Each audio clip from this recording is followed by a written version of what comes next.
Echo kwa demo ya Zimbabwe ndinoti kwa Washington marimira baba isabika kuti Bhozhongora correspondent wa SABC National FM. Muri ya Zimbabwe ndiripo pano ndiri mukati mekureva mukati mekupinda mukati menzvimbo inoshevedzwa kunzi ushe wekunze iri mukati meguta redhorobha reHarare. Mushe wekunze mundapinda nenyaya yokudanwa namai bari kuti izvo mepe nyika inogona kundibatsira pamusoro pezviri kuitika. Zviri kuitika ndezvekuti amai ava vari kuma 8 dzemanheru vari pamba pavo vakanzwa panze pachichema mwana zvokuti vakambofungira kuti vachinzi nevana mama pane mwana ari kuchema panze zvikanzi aiwa dzinogona kunge dziri kiti nguva ino pana pa mwana abva kopi pavakabuda panze zvichikwara chiona kuti mwana aripo mwana mudiki anogona kunge aine gore asi ivo vasina mwana nezera iroro. Muri yeZimbabwe regai kuti pamukana kuna amai vanova ndiwo vane nyaya iyi yatafembera panguva ino. Amai makadizve mama ini ndiri nenyaya iri kushushai zvinhu zvokuti nanhasi hamusi kubvusikana kuti chii chakaitika zviri kumbofamba sei. Chii chakaitika mama? Chokwadi ichocho mwana ndinaye pano. Mwana akatsvetwa kuma 8 dzeusiku around 8 dzeusiku. Saka takagara mudining vana vachiona makatuni vakanzwa kuchema kwemwana panze. Ndikavapikisa navo ndikati ikiti kechitu ndobva aramba achichema zva ndikati ikiti kechitiri kati mama pane mwana ari kuchema panze. Ndobva tavhura dhoo wanike zveshuwa mwana ari kukambaira ari panze haana juzi haana trouser akapfeka tishoti nechi-t-shirt. Taura rake rainaro ndere blue nemalines ewhite. Mwana uyu mwana mukomana mwana musikana? Mwana mukomana. Ane makore mangani? 1 year something. Tongoti 1 year 4. Mwana mukomana yeye. Saka tadaro ndobva tamboti ayo ngatirege kumubata. Vana vakati ayo mama ngatibatei mwana. Ndikati ndofunga sekuti ndogara padhuze nerodi. Pamwe kuda mukadzi akumbira aenda kutoilet aona sezvo pari usiku. Tamira tiwaona kuti hakuna munhu. Tatenderera hapana munhu. Next door kwangu kwakusina munhu. Ndobva tadzoka mumba muya tikati ayo ngativhurei chikwama ichi chachirimo chiwaleti chiredi tione kuti muchikwama mune mari here. Zvamakaverenga ndimi makazviverenga. Mazita evanhu ndimi munomaziva. Chatiri kuda kubatsira nezvenyaya tiri kutaura iyi aida mazita evanhu ingori nyaya zvairi even zvamakaverenga hatinei nazvo imi ndinozviziva. Muchatiudza kuti mune zvamakaona zvakanyorwa zvakadai so. Chatiri kuzoda ipoindi yekuti Zimbabwe ndo zvinoitwa here maererano nezvamuchataura imi. Right. Maona mwana pamwana mabvomaona pane chikwama. Chikwama hazina mari. Tavhura tikati pamwe kuda mune mari wanike chikwama chine tsamba. Tsamba yanga yakanyorwa. Yakanzi kudii tsamba? Tsamba yakanyorwa kumukomana murudzi wemwana. Ataura kuti iwe mukomana wakundikana kuchengeta mwanako asi waimboyotoona mwana wako. Saka inini ndaremerwa nekuramba ndichengeta mwana kuti hausi kupa support. Ndafunga kuti ndinozvishandira ndotsvaga basa ndizvishandire. Kana ndichinge ndaane mari yakakwana ndozoya ndotora mwana. Iwe mukomana pandinogara unopaziva. Kana zvakuremera uya kumba kwedu kwandinogara unopaziva. Ene proof yekutaura kuti mwana ndewako ndinayo. Ndozva zvakanyorwa mutsamba. Mukadzi akasiya tsamba nemwana uyu akanyora zita rake. Akanyora zita rake. Kuti ndini nengu unoniziva. Nepandinogara unopaziva.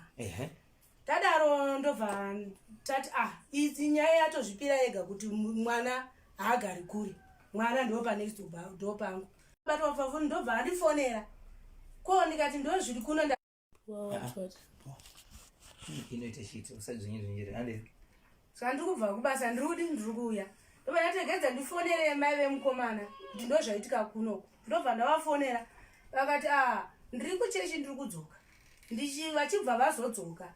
Ndobva vandifonera vakati uri kupindika kuti ndambobuda ndichisvika pavari vanga vari panze pegedhi.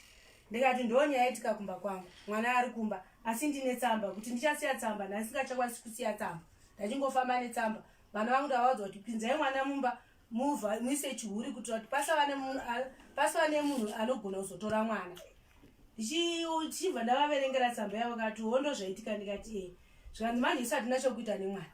Iwo ndowasirwa nemwana. Enomhangara kupolisi. Ndobva ndati ndoita sei ndobva ndaudzwa vamwe vavakidzani vangu. Vakati regedzai tikubatsirei. Tobva taenda kunomwe mupurisa wemuvakidzani wangu. Akati wanika haapo zvikanzi nemukadzi wacho ngatibatanei sevakadzi tiinde tinomhangara kupolisi. Saka ndakazotsvaga mota yekuhaya yandakahaya kuti ndikwanise kuenda nemwana kupolisi kuti ndirari nemwana zvazingagoni kuti mwana haasi wangu. Mwana anga ari muchechi. Ndobva ndahaya mota yangu ndobva taenda kupolisi. Ndobva ndaona mupurisa anga aripo chikadzi. Ndobva anotora madetails angu akati manje uno usiku uno hatikwanisi kuchengeta mwana pano nokuti pekumuchengetera mwana hapana. Ende munorarama makachengetera mwana amai. Ndaita basa nokuuya. Dzokera nemwana kumba. Ndadzoka nemwana wangu kumba kuya. Mwana haana kurara semwana muchechi. Ndakarara ndichitambura naye achichema. Ndadzoka kudare mangwana ndobva ndamukira ndichienda kupolisi kuya. Ndichienda kupolisi kwaboka. Ndichisvika ndichipinda murumu namba 5. Ndichisangana nemapurisa anga arimo. Ndavaudza nyaya yangu ndo yakaitika nezuro. Vakati zvakanakai. Vana unovaziva here? Ndikati hongu. Namba dzavana unadzo here? Ndikati ndine dzemwana ndine dzemuridzi wemwana ari kunzi ndo muridzi wemwana. Ndobva vamufonera muridzi wemwana. Akataura kuti kwa iye akambotsveterwa mwana sei. Aibvume kutora mwana dai vamusiya mwana akadaro. Ndikati hazvigona kuti nditsvete mwana because nyoka yekubereka ndinoiziva. Uye ndine mwana womudiki. Ndosaka ndakatiregedza ndichengetedze mwana sezvo ndaona tsamba yakanyorwa kunzi muridzi wemwana ndinhingi. Ndandatongokwanisa kuti ndikupechi mwana wako. Ndobva tanga kupisikana nemapurisa.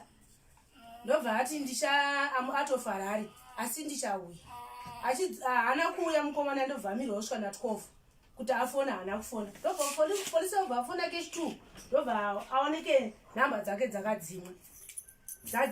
Ndobva azofona futi watry ndobva ona dzakuita. Vakati ko mukomana haana kuuya. Ndobva vati zvinezvi zvisinei mama tachikumbira kuti muinde ku local station yenyu munovhurisa doketi. Because ava vanhu varamba kuti titaurirane. Aramba mukomana. Ndobva ndatakura mwana ndobva ndabereka mwana wangu ndobva ndakwira kombi ndobva ndananga straight kupolisi handina kuuya pano kumba kwangu. Ndobva ndasvika kwayo ndobva ndasvika kuna officer Shoko. Vakandibatsira officer ivavo. Vakati amai maita zvakanaka. Ndikati ndinodambudziko randina ndokuti mwana uya muchechi anochema. Ndoita sei ndaremerwa mutoro ukundiremera. Haana bhegi rehembe, haana napkin, haana kana chii. Vakati regedze tivhure ndobva vasati vavhura doketi. Vakati regedze tifonere mai vemukomana. Ndobva vafonera mai vemukomana vakati handipo ndabuda. Zvikanzi but tachikumbira tikuonei. Zvikanzi handatobuda. Vakati zvine munhu uyu auya pana aine mwana nyaya yemwana munoiziva here? Zvikanzi handizive. Zvikanzi ko munhu akauya pamba penyu achitaura kuti mwana adhawambiwa pamba pangu akakuverengera tsamba. Zvikanzi ndomuziva. Mukafungei? Havana kupindura. Ndobva vati saka munoziva here kuti nyaya iyi imhosva uye muri kuremedza munhu asina kana mhosva. Ndobva vasiyana nemapurisa akati ngatichivhurai doketi. Ndobva ndavhurwa doketi riyani. Ndikabva ndasaina ndichokwadi mwana ndakadhambirwa mwana. Ndobva ndasaina. Pamakavhurisa doketi makavhurisirana. Doketi parakavhurwa rakavhurwa riri baby dummy. Harina kunangana nemunhu. Asi tsamba ndoye yakabva yanzi hamuchaendi netsamba. Takutoistepula pano. Nedoketi ramavhura nekusana kwamaita madetails angu ndikasiya. Vakati nemusi wemandi moenda kupolisi neRRB nhamba yandakapiwa. Muchienda kupi? Polisi. Kusvika izvezvi mhuri yeZimbabwe. Munext door wangu achane mwana haana mbondibvunza kuti saka wapapi kana kuita sei. Saka mhuri yeZimbabwe zvinhu zviri kundiomera nekuti mwana wandinaye haasi wangu. Mwana wandinaye mwana mukomana. Mwana wandinaye mwana mudiki. Atadza kuti anga achimwa mukaka. Ko chii chakamboita kuti mukadzi uyu auye kuzosiya mwana kumba kwenyu imimi? Imi hamuna kukama nemukadzi uyu muridzi wemwana. Hamuna mukaba nekumba kwemurume wemwana uyu. Chii chakaita kuti asarudza zokusiyai mwana? Chakaitika ndokuti mukadzi uyu akambouya pamba apo pemukomana achigara. Atizira aine nhumbu. Saka taitomuziva ndichingoti ndivana mbuya vangu. Achigara ari ipapo kusvika mukadzi akazobuda ane nhumbu. Saka kuzodzoka kwake ane mwana handina kuziva kuti ane mwana. Ndokuziva kwandakabva ndazoziva kuti no mukadzi uyu ndamuziva nokuti akambogara pamba pavo. Akazobuda pamba jamba jirawo ane nhumbu. Akaenda. Kuti kujamba kwaita jirawo. Kuti kwaitiwe kumwe kugara kunoratidza kuti pane kusawira nezviriko. ndofunga kudaro. Icho kwadi muri yeZimbabwe nepasi rose ndimo rikuona zviri kuitika izvo. Amai simuvakidzani kana kuti next door kuti amai pakauya mwana akaiswa padoor pamba pavo havana zvavakagara vamboita matare kunzi uyai nemwana kungave kumba kwemwana kana kumba kwaamai vemwana. Amai vakatozvirarira rumba mavo munhu usiya usiya mwana uyezve vachiterega ndiudze kana kuzivisa vanova ndivo varidzi vemwana kuti ndotsamba yasiiwa panapa varidzi vemwana vari kuti kwete matambirire. Ndizvo here kuti amai pavakaona mwana uyu vaifanira kungomusiya achichema akadaro urara usiku wese aripo. Ukama hwavo hwaizobuda papi mangwana nevaridzi vemwana vazvinzwa kuti mwana akarara panze achichema. Vanga singazovapandukirire kuti imi munoziva kuti mwana asiiwa tsamba ine zita redu asi masiye mwana achitambura. Ko zviri kuitwa nevaridzi vevana kuti tsamba yasiiwa mukadzi we vakambogara naye vari kutoziva kuti mwana wavo asi vari kuramba kutora mwana wavo vachimugarisa kumutorwa ivo ari muvakidzani about 20 meters apart kubva pane mwana nepavari kugara havasi kuona muzukuru wavo. Zvakanaka here? Ndizvo here? Saka amai vaifanira kuita sei? Ko zvakaitwa naamai vemwana kuti hongu nemurume havasi kunzwisisana vari kugara kumba kwavo ndiyo nzira yacho iri kuti kana wanesera nemurume unotora mwana usiku unosiya mwana panext door pasina ukama nekuwanga ukaroorwa. Amai vakagona here Zimbabwe? Amai ava vakagona here kutora mwana pamba pavo? Vakatadza here kutora mwana pamunzi vachichema? Amai vemwana zvavakaita vakagona here kungonosiya mwana? Kuvaridzi vemwana kwacho ndo kune upenyu kana kuti mutupo kuna baba vemwana. Amai ambuya vemuzukuru nababa vemwana zvavari kuita kurambira mwana vachimuona ari panext door vari kugona here? Si chinofanira kuti chiitwe. Saka imimi amai panguva ino chishuwo chii chechecho imimi wamuri kufungidzira kuti imimi aifanira kunge kana kuri kunzi makanzizvo muda kupani mwana tikupei simba rekuendesa mwana uyu muda kumuendesa kunani? Mwana anofanira kunge ari kudzinza kwake. Mai vanofanira kunge vachichengeta mwana wavo futi nokuti mwana achiri under age. Mwana mudiki anotoda rudo rwaamai. Rudo rwaamai rwakosha kudarika rudo rwababa. Amai vanofanira kutora mwana wavo gara pasi votora mwana wangu warapo manyepo imimi makasirwa mwana tikati makagarisika manyepo wona inyaya imwe chete kuti yakonzeresa zvipi? Zvakaoma muri yeZimbabwe. yeZimbabwe kutaura kuti kwatiri kuita nyaya iyi mapurisa kana tichitimwa nyaya iri maoko emapurisa tiri kureva kuti pano pamutemo inyaya yekuti kana ikanetsa inopinda mumatare edzimhosva. Vatongi vedzimhosva ndo kubasa kwavo vachange kuti zvakamira sei ndo vachataura bhora resi kutambwa riri kuita richapera sei kana kuti muchazonzwa kuti mwana ari kupi kana zvine kodzero kuti mhosva iri kuitwa mwana ari kuabhuswa vanopinda mukati vachapinda nokuti mutemo ndizvo vanenge uchitaura. Saka inewo ndasvika pano muri yeZimbabwe kuti tikwane kubatsirana kuti nenyaya yakadaiwo munoinzwa sei yakamira sei.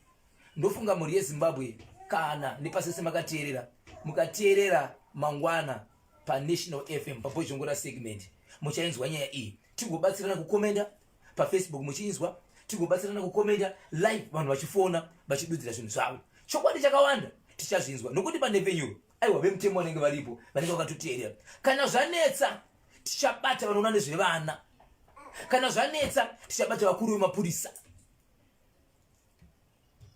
kana zvanetsa tobata vanoona nezve kana shamwari yemwanasikana kana shamwari yemwanakomana vadiki vatiudze kuti kutambudzika kuri kuita mwana uyu haana here kodzero yake mwana uyu wotambudzika here nenyaya yekuti mwana mudiki akwanisi kutaura kana muri yeZimbabwe. Ndangoti nechidimbu ichi tingotaurawo zvedu amai makasununguka kubhaibhisa vanhu venyu muchivaudza kuti muri yeZimbabwe ngatibatsiranei vana vedu tinofanira kunge tine rudo nevana zvakaita sei? Ningoti muri yeZimbabwe ndinokutendai nekuteerera kwamaita. Mwana chinhu chakakosha. Mwana anofanira kuva nekodzero dzake dzekuchengetedzwa. Ngatisava nechild abuse. Kana waremerwa ikona kurasa mwana tsvagai iwewe yekuti mwana woita sei naye. Pari zvino mwana mudiki anotoda kupuhwa mukaka, anotoda rudo rwaamai, anoda kuberekwa kumusana. Saka vedu muri yeZimbabwe koshesai vana. Vana vakakosha nokuti mangwana vedu mangwana achazoma president. Mangwana mwana iye achakuchengetai.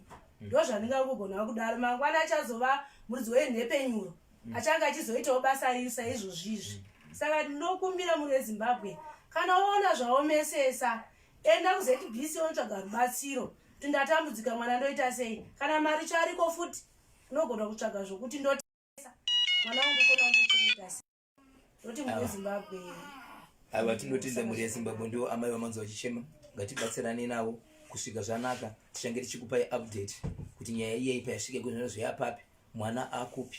Mapurisa vati chii, vatongi vedzimhosva vati kudii, sezvo nyaya yavhuriswa dhoketi aiwa yakuenda mberi. Ndinoti bye bye muri weZimbabwe.